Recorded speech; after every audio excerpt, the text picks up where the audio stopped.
Yes.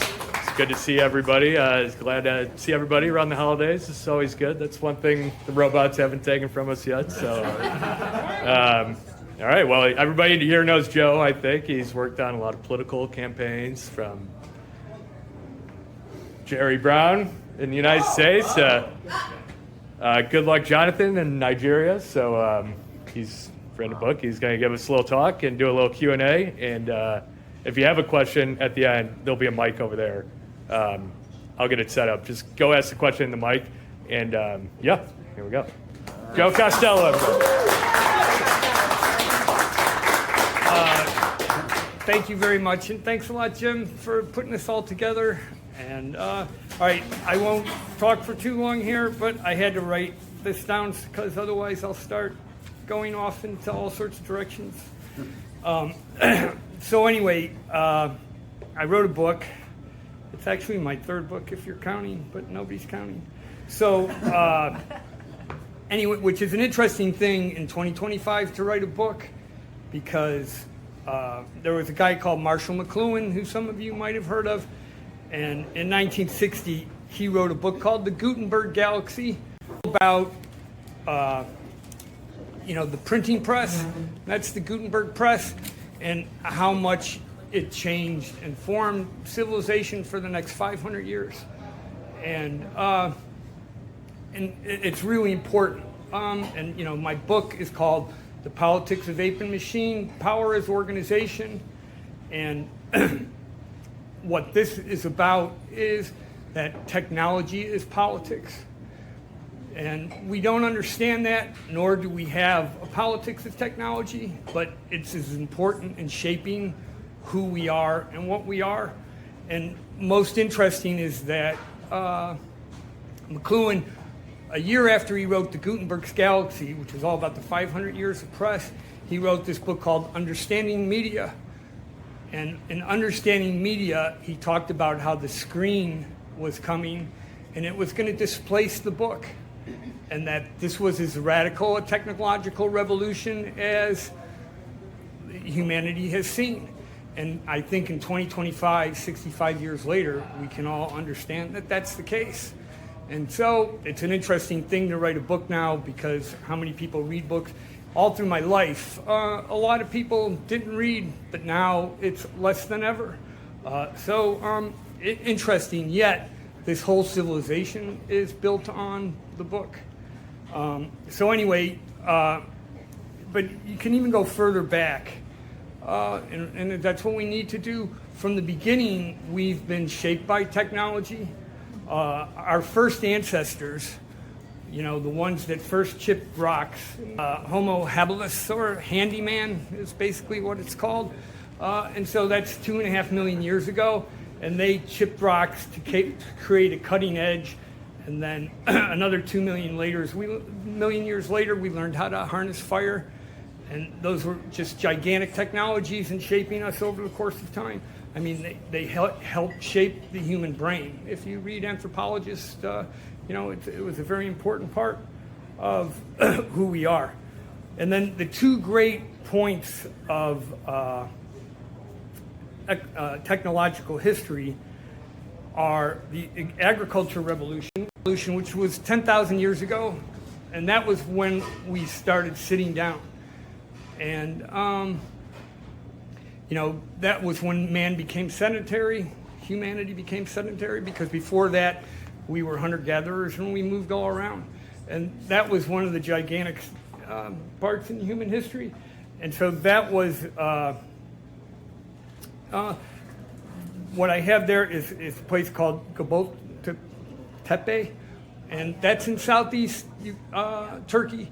And I was there a couple of years ago, and it's from 10,000 years ago, and it's one of the first places that we kind of started sitting down in the West anyway, and it's just really quite an amazing place. It's just sort of, I don't know what to say about it, but it's just, when you go there, it's very small.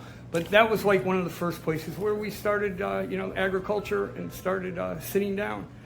And then The second great one was the Industrial Revolution.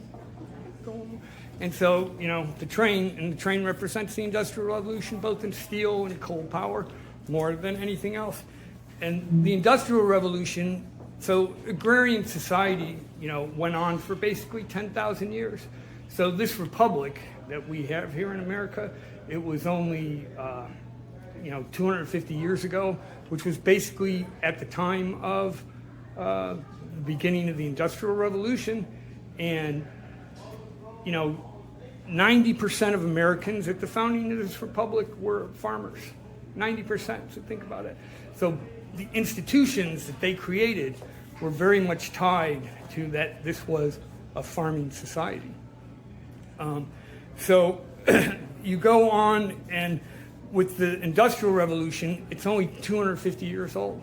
And the greatest aspect of the Industrial Revolution was our ability to harness fossil fuels, the burning of fossil fuels and the energy from it, whether it's coal, oil, and now natural gas.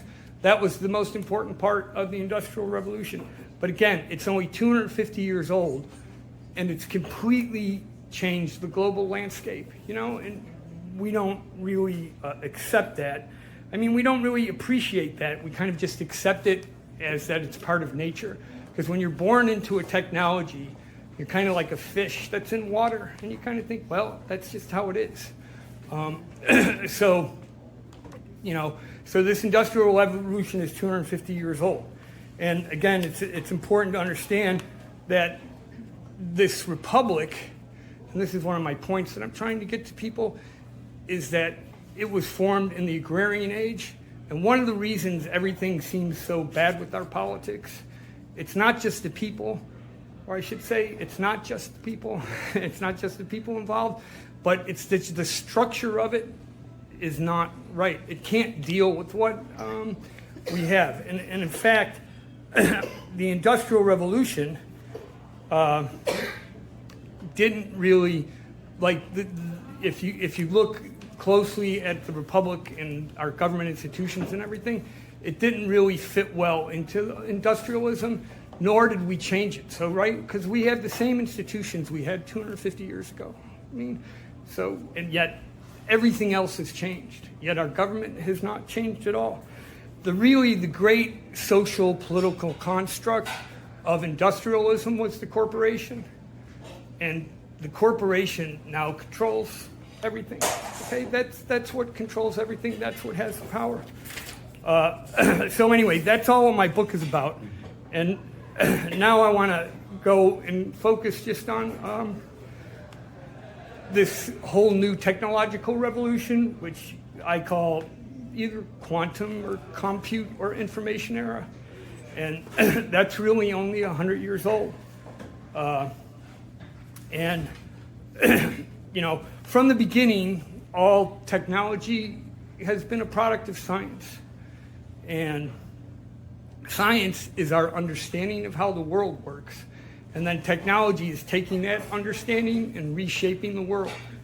So, and it's just been an amazing, transformation.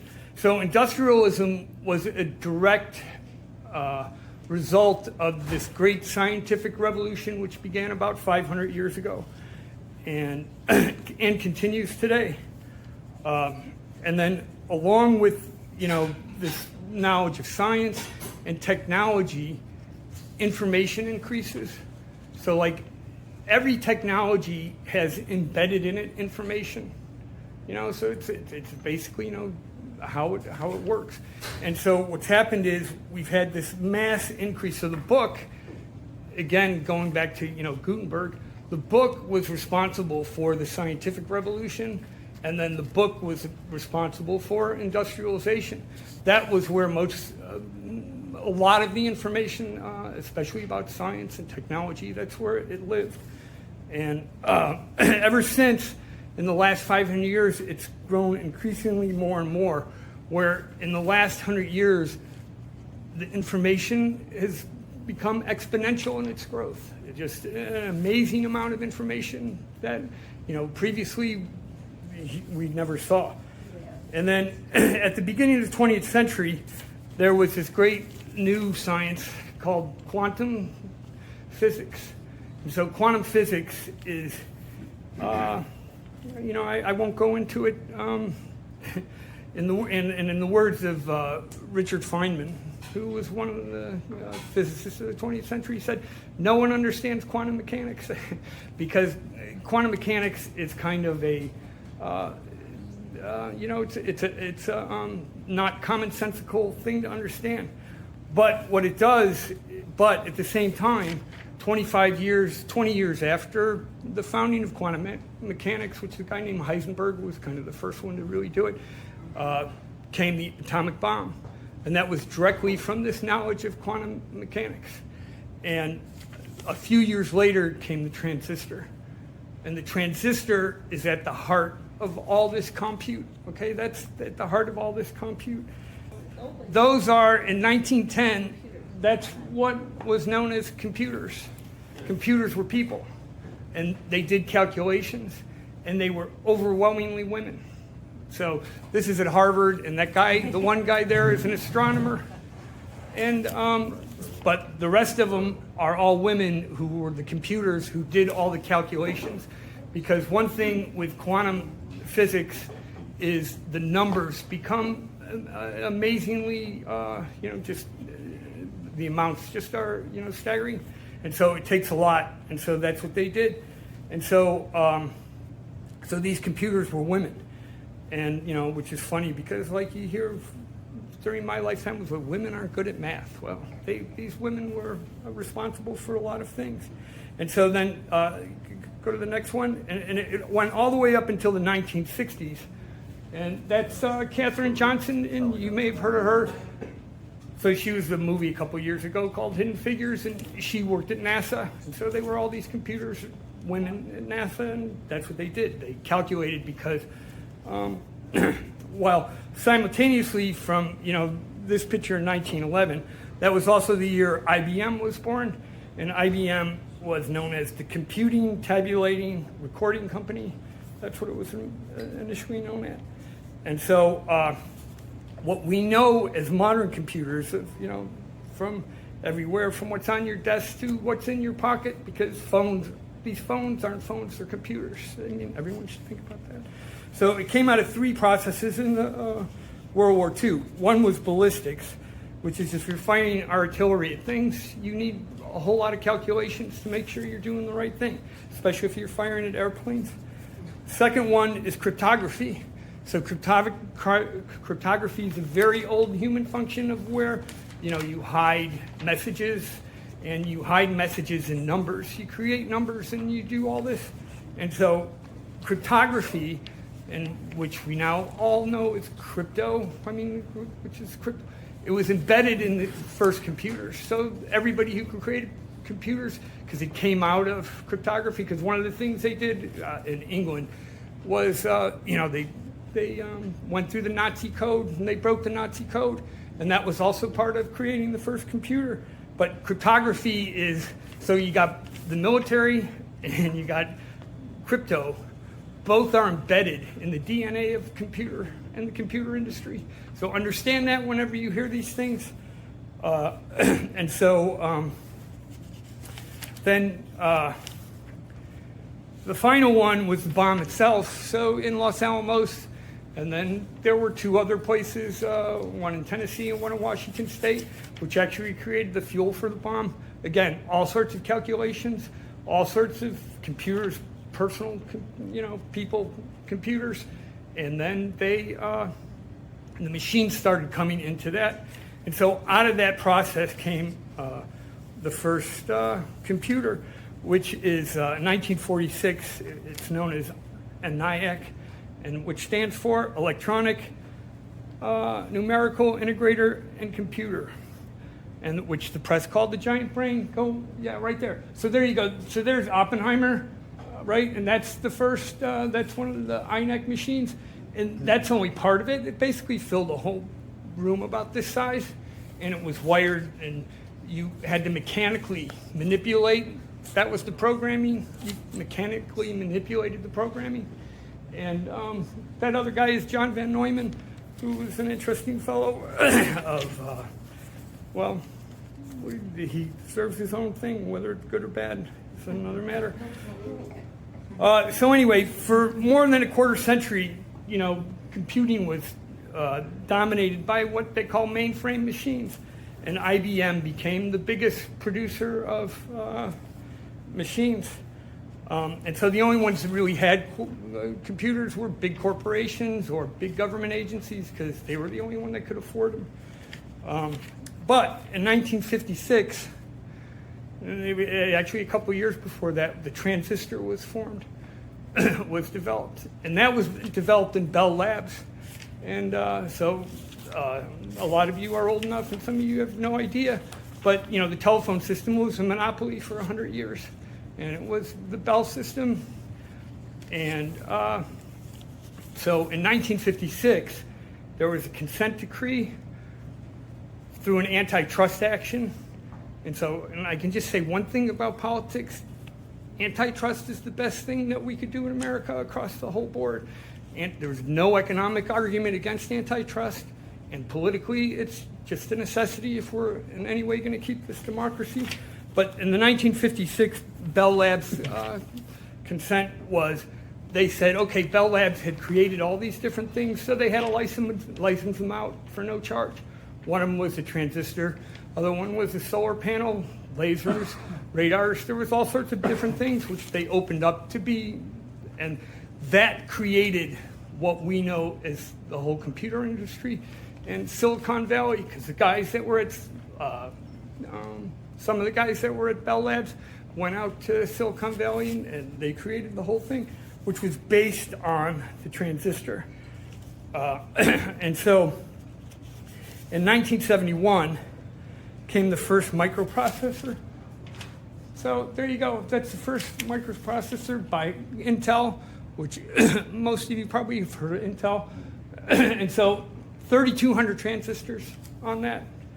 And that started the whole shrinking of computers.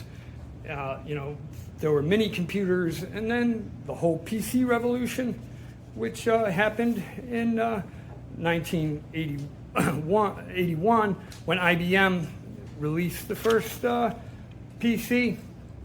And you can go one more, Sarah. So that was the first PC chip. So you're going, as you can see, you're going from 3,200 in 10 years to 29,000 transistors, okay, which is a big deal. Now, the other part of this, which is very important to understand, is that the mainframes, your terminals were dumb. They didn't have any compute power, so everyone connected to the computer, which was the mainframe. And then, and then out of this developed this thing called client server. And I think that's the next one here, right? So this is where, the clients have some kind of compute power. So, you see a PC, you see a phone, you see a laptop. And so, but the main part of the system is located in the server. This is the architecture of the internet, okay? And so the thing is that the server is where the power lies. That's who really controls things. And so the system that we created, and understand, it could have done all sorts of ways. And this is a really important thing to understand about technology, is that once a technology becomes entrenched, it kind of continues forward along those lines. And it's very hard to change it. And more importantly, everybody who's doing the technology understands that that's how it works. And no one's looking to change it. They're just looking at how you develop it from that point forward. So it becomes entrenched and locked in. And so this is a very undemocratic computer architecture, okay? And yet that's what we have. So, so thought has to be put into how we do this. So the PC revolution came, right? And that was the idea of putting compute power on every desk in every home, your PC, Macintosh, whatever. And then the internet came. Now the internet developed a few years before that, about 20 years before it became public in the early 90s, and it was these mainframes connecting to each other. And so that people could, like in California, when everyone went to bed in New York, they could use the mainframes in New York, and vice versa, waking up in the morning. So that's how it developed. And so what happened in the 90s, they opened this network up. So then suddenly all these independent machines that were on everyone's desk became connected through the internet. And they became connected through servers. Who controlled the servers? So two things happened in the 90s, okay? Microsoft, which had been given the control of the PC operating system, the IBM PC operating system in the early 80s when the first PC came out, they used that control of the operating system to take over the desktop. So Microsoft didn't invent the word processor, they didn't invent the database, they didn't invent spreadsheet. But by the mid-90s, they had control of all of them. And then the internet was coming, and they were late on that. And Microsoft is not an innovative company, never been an innovative company. It takes everybody else's innovation and brings them forward and locks in the power of them. So again, now here's another antitrust action, which everybody forgets about. In the 90s, the end of the 90s, the Department of Justice took Microsoft to trial for being a monopoly. They were convicted of being a monopoly, but there was nothing done. They were left. But what it did do is it stopped them from taking over the internet because they were going on their way. There would not have been no Google, no Facebook, no Twitter, no whatever. It would all have been Microsoft, but they stopped them. And so no one remembers this, because it doesn't go. But, you should remember every time you see Bill Gates or Steve Ballmer, you should think of them as convicted monopolists. And they were able to keep all their money, on top of it. So Bill Gates goes around spouting off on all this stuff. And trust me, Bill Gates didn't know anything for 50 years. All he did was kept in his screen, and he knew the computer industry. So whatever he's spouting off now, and I'm for everybody's rights to spout off whatever kind of crap they want. But when you're behind you is all this money that you made through monopolistic practices, then that becomes a problem. You can't do that. So anyway, so now we go forward. So then you had the whole development of like Google and Facebook. So remember that what they did was where it went from, the PC revolution is what they called it, which was never when the internet revolution, this idea that they're giving you all personal power, but the power was in the server. So Google, Facebook, Twitter, go down the list. Their power all lies that they control the server, all the information you put on there. And at the same time, in the 90s, so the whole centralized control of things never left the industry, never really forgot that. So they started creating these data centers in the 90s, right, which were a direct growth out of the internet, because the internet you could start putting data in centralized storage, which is what they did. That's the cloud. When everyone says about the cloud, that's one of Microsoft's data centers. But that is the cloud. All these data centers you hear about being built, that's the cloud. That was a marketing term. But what it is centralizing data so that they can control the data. And that's what's going on here. So this is all about control of data. And whether you understand that or anybody else understands it, they understand it, okay? They understand perfectly what they're doing. So anyway, but that's the cloud next time you hear the cloud. So now you add the cloud and you go one more. This is the latest NVIDIA chip. It's called Blackwell. So remember the first one was 3,200, then 29,000, that was 40 years ago. There's 200 billion transistors on this chip, okay? 200 billion transistors, and they're connected that they can communicate 10 terabytes, which is 10 trillion per second. They can make these things. So this technology is incredible. I mean, I'm not an anti-technology person. My point is that technology is part of politics, and when we need a politics for it, and the one thing I can tell you for sure is the last people who should be making the decisions on how we use this technology are the technologists. It's not good. We shouldn't be doing that. We got to be a lot smarter than that. You have to bring in a whole lot more understanding of the world than they have. because for the most part, a lot of them are very asocial people, at best. So this is where we're at today. And so now the whole thing is, there's this whole movement to create all these data centers, which are really energy intensive. And I don't think they're going to be able to do this just because the energy that's needed that they're going to have to build, I don't think they can do this. But they're going to try. And so anyway, but we need to, this is just, again, this is the latest technology. And technology has been shaping us from the beginning. And the biggest point is if you don't have a democratic technological architecture, which is the design of the system, you're not going to get democracy. Never. It's just not going to happen. So I'm going to finish right here. And there was this guy, Norbert Wiener. And so Wiener was, you can go for one more. There you go. He was in 1948. He was at MIT.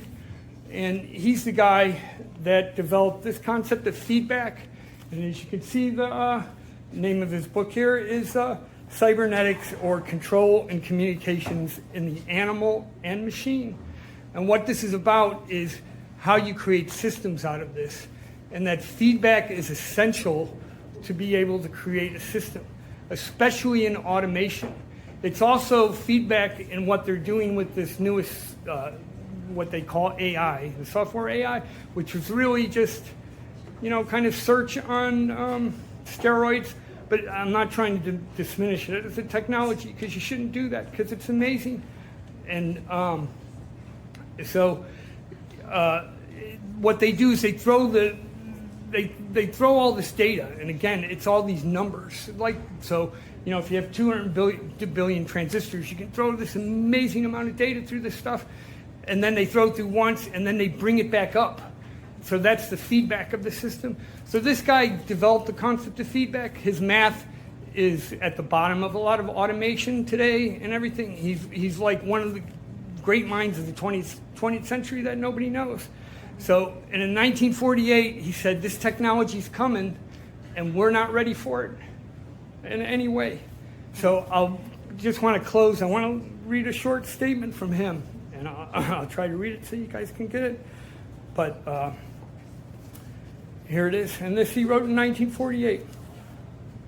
Perhaps I may clarify the historical background of the present situation if I say that the first industrial revolution, the revolution of the dark satanic mills, because remember 200 years ago working in a factory was no great thing of any kind, was the devaluation of the human arm by the competition of machinery.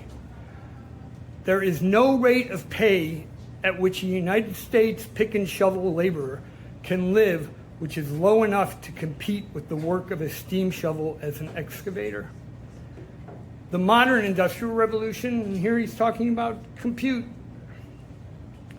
is similarly bound to devalue the human brain, at least in its simpler and more routine decisions. Of course, just as the skilled carpenter, the skilled mechanic, the skilled dressmaker have in some degree survived the first industrial revolution, so the skilled scientist and the skilled administrator may survive the second. However, taking the second revolution as accomplished, the average human being of mediocre attainments or less has nothing to sell that is worth anyone's money to buy. The answer, of course, is to have a society based on human values other than buying or selling. To arrive at this society, we need a good deal of planning and a good deal of struggle, which, if the best comes to the best, may be on the plane of ideas. And otherwise, who knows? So that's all I got to say.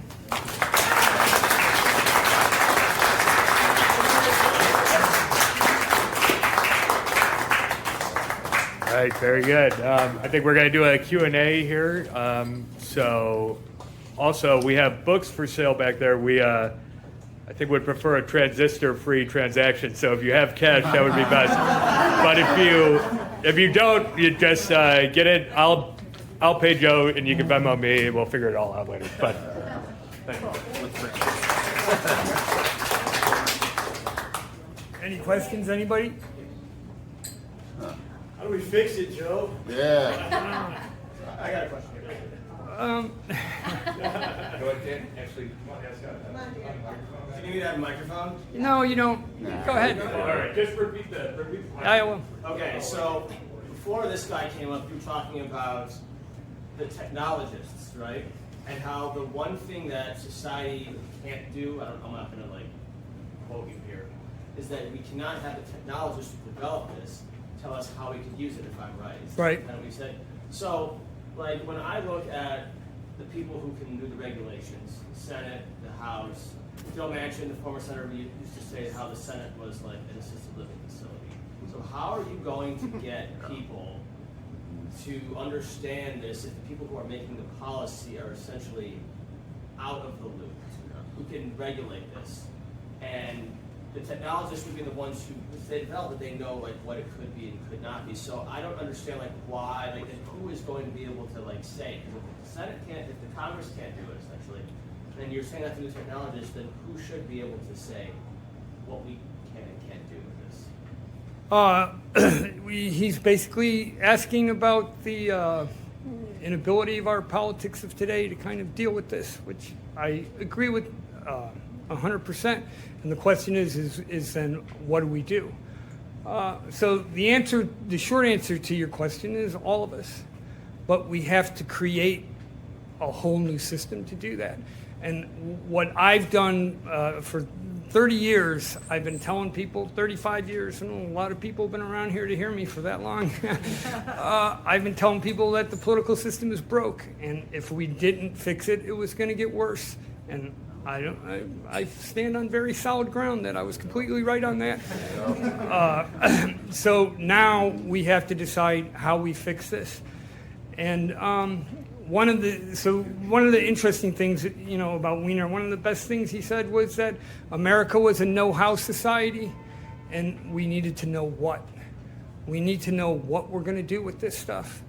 And what I can say is, and also to address Augie's question here, is what we have to do is we have to come together and start talking to each other, and we have to come together face to face. Face to face. We need to start talking with each other face to face. That is who and what we are. We are social animals. So for us to come together and talk is completely and totally natural as a bird flying. But we don't do that anymore. And it's not going to be talking through our established politics. So what I would say on that also is what I've found in the last year is that this AI thing is going through the country like an electric wire. People are very nervous about it. They want to talk about it. They want to see what's going on. I mean, they want to know what's going on. And people are starting to come up at the local level and block these data centers. I just wrote about something. There was just one up in Port Washington, Wisconsin, the last couple of weeks, in which they're slowing, and they're stopping them because the thing is that local is still controls a lot of the energy and the zoning stuff that these things need. So it's not out of Washington; it's out of the local. So people actually have control over that, but they have to rediscover they have control over that. And once they start doing that, you can start building on that. And the biggest thing, what I would say is, in a short answer, is what we have to do is network the local. We don't have to bring local decisions up through Springfield or up through DC. There's no reason why Decatur can't talk to Springfield and talk to Chicago and then come together and make decisions about what they have. And then when they start talking to each other, they're all going to find out they have very similar problems. And so they can come together and start talking about that. So I don't have, and even if I did, like if I was the most brilliant political thinker ever and I could tell you, here's what you got to do, nobody would understand it because they just wouldn't. So what I could say is that, and I don't have that, but what I do have is we have to start working and start talking to each other. And if we did that, it would create a gigantic force for change in this country. And not, most importantly, the political system in this country is toxic. And what it touches, it poisons. That's all I can tell you.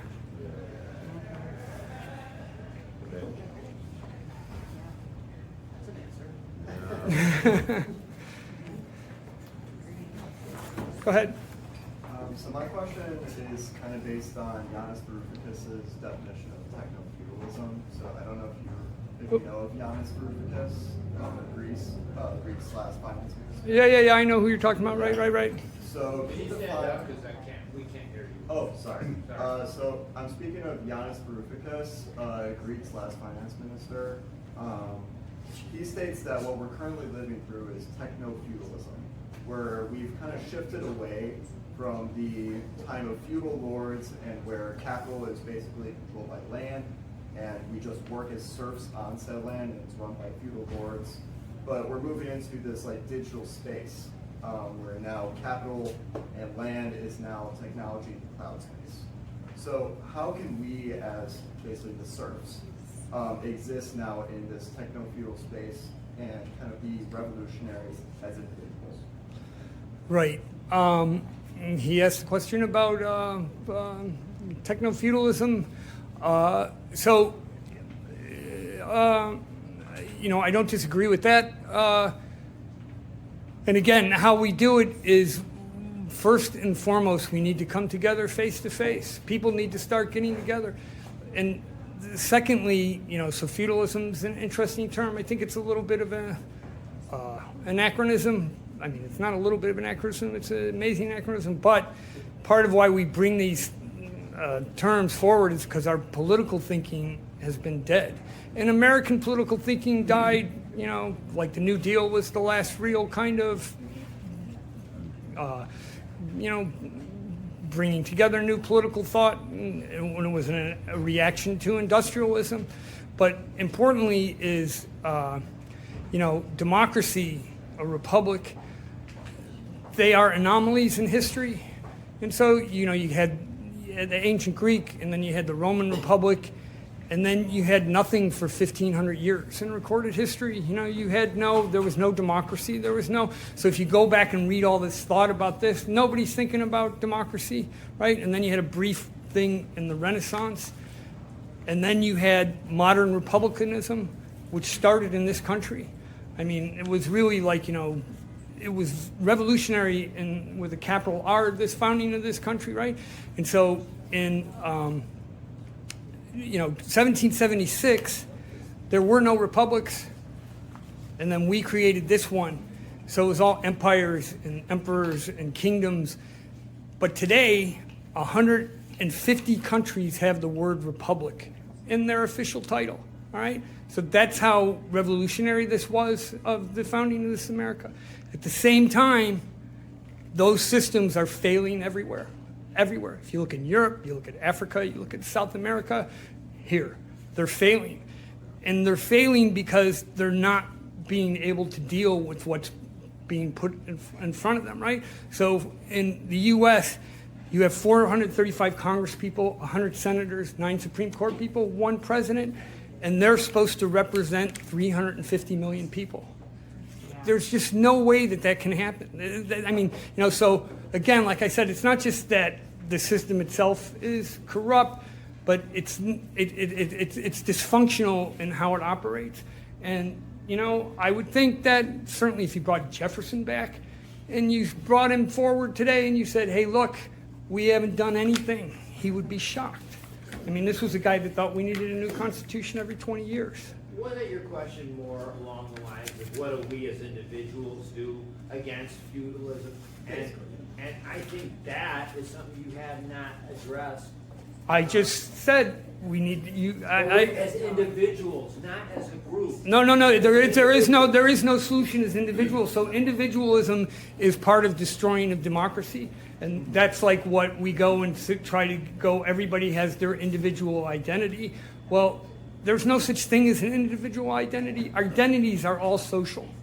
So we have to recreate our identity, and then you become part of creating that social identity. That's the whole thing. That's what democracy is. Democracy is about deciding what the society will look like, and where the individual is in a democracy is, I have the same power as you, and you have the same power as her, and she has the same power as her. That's how it works. That's what it's about. And we don't have that at this point.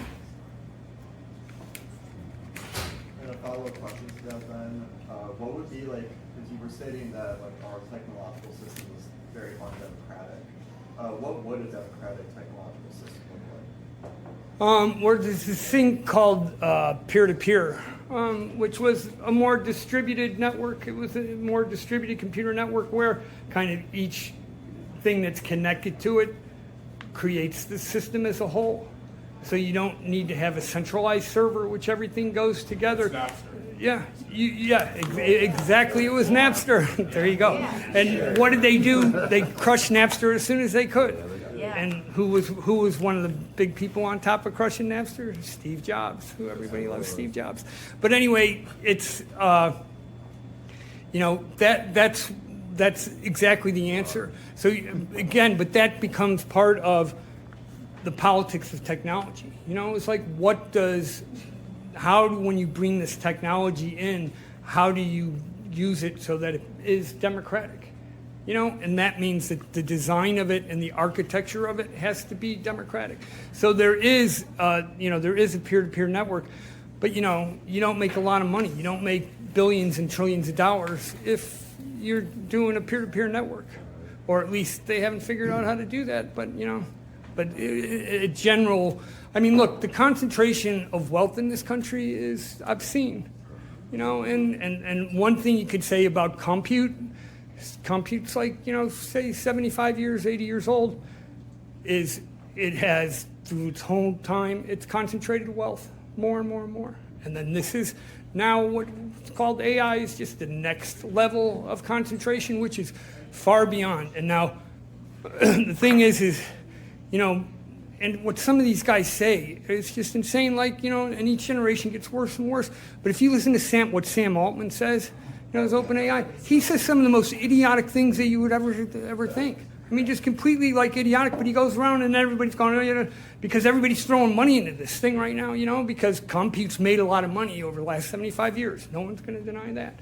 But it's also concentrated a lot of wealth. It's been part of the wealth concentration in America has been compute.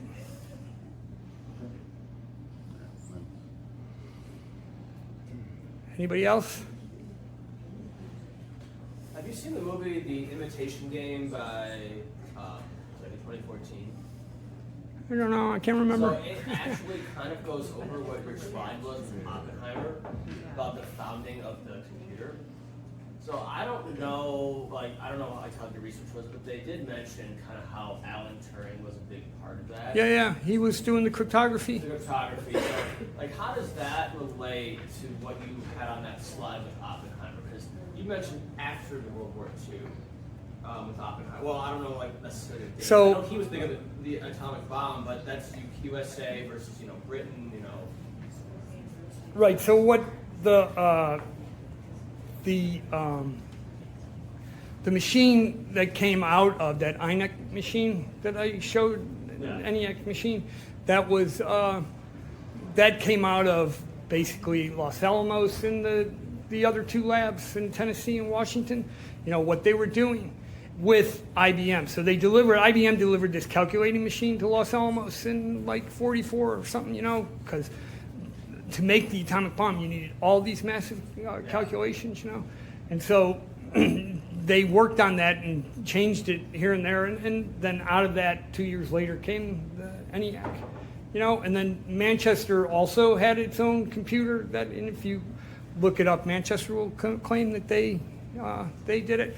But those women, that Harvard group I was showing you, the Fused Computes, they went to Manchester and they were very significant part of breaking the German code. So the thing is, here's an interesting thing about this. So it all came out of there. Out of what we call the computer. Like that guy, John von Neumann, who was next to Oppenheimer, he kind of where you separate the computer power from the data and then have like a access memory kind of thing. He was part of developing that first structure, which is the structure that now is in all computing. But the other thing is, which is really interesting, is so the numbers are just crazy, and like I said, they've gone more and more. And then in quantum mechanics, which was in 25, and which is at the underneath the science of the bomb, the numbers are just really insane. And they use this math that came out 100 years before this called matrix math. I don't know if anyone knows what it is, which is these gigantic tables of numbers, and you can multiply one table by another. But what it does is allow just the greatest manipulation of data. So in AI software now, they're using matrix math because of the amount of data that's going through this stuff. So the same data that is behind quantum mechanics, which in the end of the day no one really understands, but it works, is now in this software, is now being used in this software. Because all software is really math. At the bottom of all software is really math. So it's all those things, but these machines definitely came out of the war effort. No one would argue with that. That's something about like the accuracy of some of the stuff. Like I know movies have their own cinema and drama into it, but I try to think of what is accurate versus like what is not. So, No. They were like I said. If you look up in Manchester, it'll take because that crypto decoding thing was in Manchester, and they'll take credit for the first computer too, which they did some kind of electronic part of it that was actually the first. They were the first ones to do that, because that one that I showed, that was still all mechanical vacuum tubes. I mean, they literally, to program it, you had to change the wires and you had to move dials, and that's how you programmed it before you ran anything. So it was definitely part of it. And Turing, he was an interesting guy, and he said at that point, like when they were talking about artificial intelligence, which has been for a long time now, and they would say, how would you tell the difference between a human and a machine? And his simple answer was that when you were talking to it, you couldn't tell the difference. So whatever that means, I always thought that was a little specious, but after now looking at this now and what they're calling intelligence, I mean, again, nobody should in any way, because these guys say all this crazy bullshit, but it's a very powerful technology. I mean, it's a really powerful, as compute has been. I mean, compute to this point has changed the society on massive levels already, and this is the next generation. Go ahead. Okay, so the cloud storage, Yeah, it's just getting bigger and bigger, right? more and more. Yeah. Yeah. So did you say that there's a lot of junk out in the cloud? Like most of it. People have these storage units all over. It's same thing. Yeah, same thing. Now they after people don't go in there for a while, they go in and they break it and they sell it off. Yeah. Will they be doing that in the cloud? Yeah, but yeah, right. Because like one of the, some people I know, some people I've known who've been in the industry for a long time, and again, you showed from the first Intel chip to this one, now where it is, they talk about how a lot of this is just brute force, so if you got 200 billion transistors, whereas the kind of a more sophisticated design, which you can do software-wise, we're not really doing. And so where we're at, and this is really important, is like all this information, we do not have the ability to, to really do it well, to edit it, and so that's part of what we have to talk about, like how we do this. But at the same time, if you know what information you need, then you can be more powerful than anything, because you can get all that information that you need. But that means sifting through a lot of garbage, but this, the power of these chips is allows them to shift. I mean, the amount of data that they move through these chips at this point, these large language models here, we're talking about the amount of data is, trillions. It's just amazing. So again, but that's a very important part, and the whole thing is like, what I think is like, the whole idea that we can automate everything, and we can automate a lot, and it's good, and certainly a lot of jobs, like no one would, say, okay, great, we'll automate this job, it'll go away. But we need to keep people inside the system itself, and we need to build around people, this power, so that people can be part of it and, be helping design it all the time. Whereas what these guys want to do is take everybody out of it, and they just want to run things. I mean, look, that's what's going on. And that's no good. Yeah, Plato and Yeats looked at this and said if we have this democracy that evolved into a mob, it'll eventually give us a strong man, which seems to have happened in our last election. And the strong man will work with the other oligarchs and sort of maintain a society. And their fear, that's their fear. There's also the fear of founding fathers and Madison talk about their fear of the mob. How is it that any kind of democracy, even to think that you can democratize a system that's always in place, as you said, it's already set. We have who controls the servers, who's controlling AI. It's right now we have a strongman and oligarchs who are controlling that. Why do you think that something that you're talking about with each other is going to create some kind of a democracy that's going to be different than what we've seen evolve into mobs? Right. So Plato wasn't the greatest Democrat. He wasn't a big fan of it, but not that he was wrong in that. And I would say that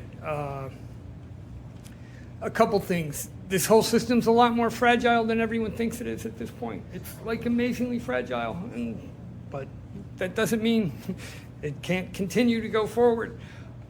Secondly is we have in this country, we still have the local institutions of government across the whole country.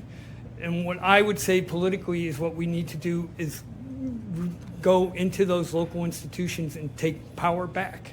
That's what has to happen, and then network those institutions. That's how I would say it would be done. I'm not telling you that that's going to happen, but that's the only way, and I've thought about this for a long time, that's the only way I could see it.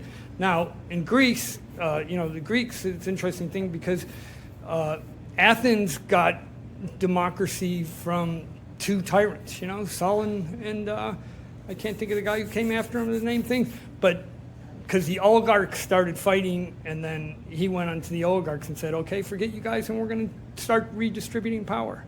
I don't know what about that,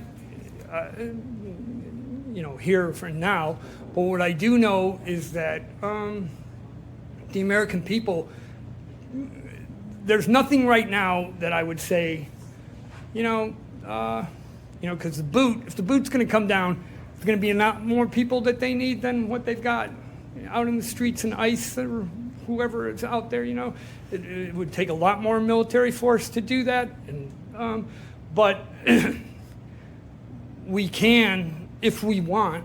And I don't know if Americans want it or not. We could take this thing back and reform it. I completely think that can happen.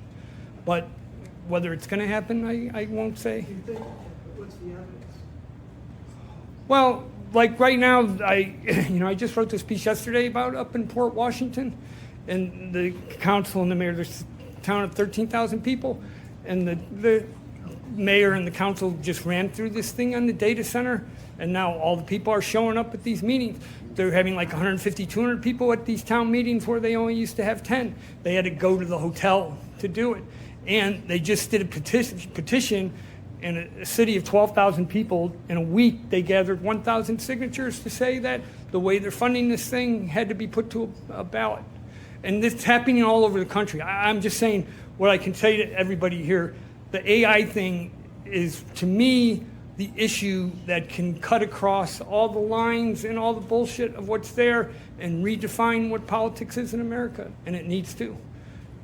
But it's there and it can do it. But whether it will happen, and like I said, the only way I know is people need to start talking to each other. Just one follow-up there. But when people are challenging the data centers right now, they're not challenging for the reasons you perceive, in a sense they should, which is the problems of democratization of it, the centralization of it. No, they are. That's part of it. The big part of it is because what it'll do to their own taxes, what it'll do to the water resources. That's part of it. I mean, like Tiffany said, all politics is local, and what they're interested in is their local politics more than some. Absolutely. grand idea. No, absolutely part of it, but part of it is they see the tech. We're now again, we're 75 years into the compute tech, and people are beginning to see the power of this, or not beginning, but they're fully involved in what the power of this is. So they're definitely talking about that. That's what I would say. They are talking about that. And they're talking about that up in Port Washington, Wisconsin. So part of that, to bring on that, is that it's affecting their pocketbooks, because they were gonna find out how much their electric bills were gonna go up in terms of just the. Yeah, absolutely. So that's the main thing, is the money that's involved in this one. So it affects the person at their house. It's like, holy shit, my bills all went up 50% on this. That's when they get moving. Unfortunately, that's when America. No, but that's all right. That if that gets them moving, that's all right. That's not where it has to. No, it's good, but right. that's That's not gonna be- right. that's what's gonna That's take not over. right. That's not where it has to end. Where it has to end, though. So, right. Yeah. Do you foresee like how there was a .com bubble? Do you foresee an AI bubble bursting in the near future? Well, I can say this, Joe, that 13 years ago, my first book, a lot of it was about money.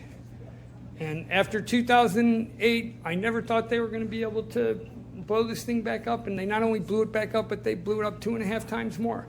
So I don't know the answer to that. I'm amazed every day that the thing goes further, but it does. So I don't have an answer for that, except for we'll see. But it wouldn't be the only bubble that's out there. Let's put it that way. Go ahead. Go ahead.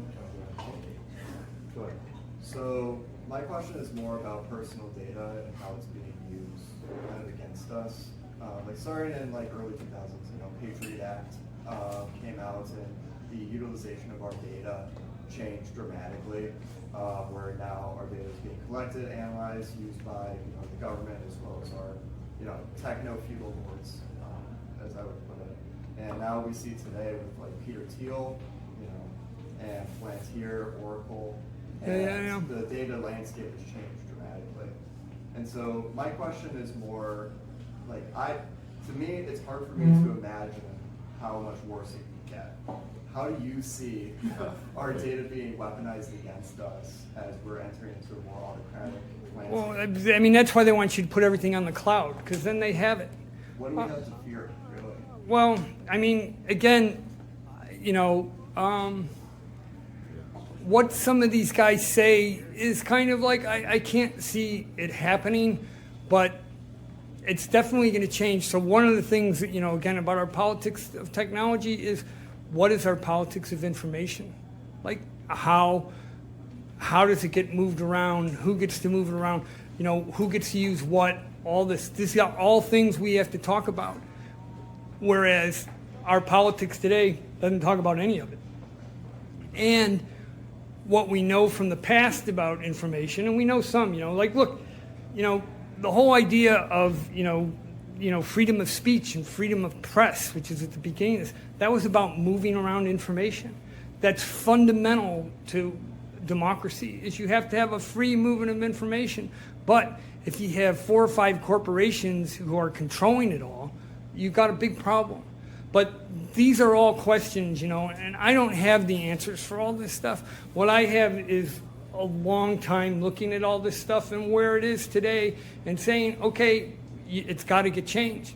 And I've been talking about this for a long time. So there's little pieces here and there that I can say, like a peer-to-peer network or opposed to, or, how we allow information to be used and stuff like that. That's all part of it. But, we've got to talk about it. And, there's some thought on this. It's not totally bleak. There is some thought, and people have been thinking about it for a while. But, we have no politics for it. That's what I would say. Would the reorganization of power adversely affect innovation in compute? No. Like this is, this is what I was saying, about, so, you look at that Bell consent decree in 1956, that created the whole Silicon Valley. So it took the power away from Bell and opened it up to whoever wanted it.